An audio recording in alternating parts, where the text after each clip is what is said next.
సౌందర్యలహరి సభ్యులందరికీ నమస్కారం అండి. నా పేరు పద్మ.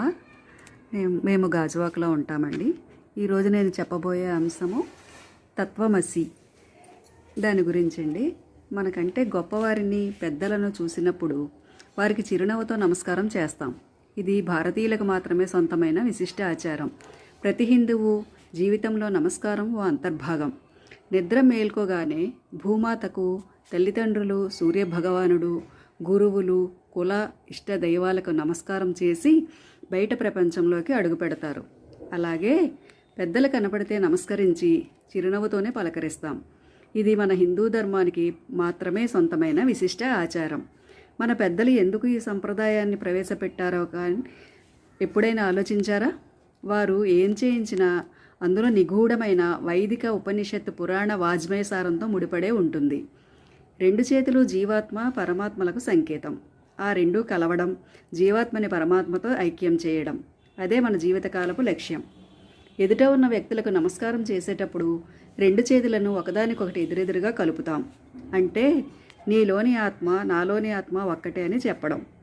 ఎదుటి వ్యక్తికి మనకి భేదం లేదని, మనమంతా ఒక్కటే అని చెప్పకనే చెబుతాం. అంతా ఒక్కటిగా మెలగమని మన పూర్వీకులు మనకు నేర్పించిన అద్భుతమైన సంస్కారం ఈ నమస్కారం. మరి దీనికి మూలం సామవేద అంతర్గత చాందోగ్యోపనిషత్ సారమైన తత్వమసి అనే మహావాక్యం. ఈ మహావాక్యాన్ని అర్థం చేసుకునే శక్తి కలియుగంలో మానవులకు ఉండదని, దాని పరమార్థాన్ని నమస్కారం అనే సంకేతం ద్వారా వారికి తెలియకుండానే ఆచరింపచేశారు. అయితే ఈ వాక్యం శబరిమలలోని అయ్యప్ప ఆలయం ముందు రాసి ఉంటుంది.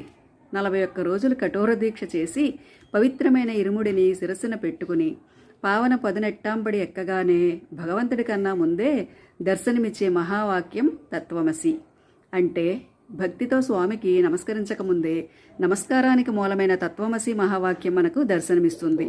అంటే నమస్కరించే ముందు ఎందుకు ఎవరికి నమస్కరిస్తున్నామో తెలుసుకుని నమస్కరించమని దీని అర్థం.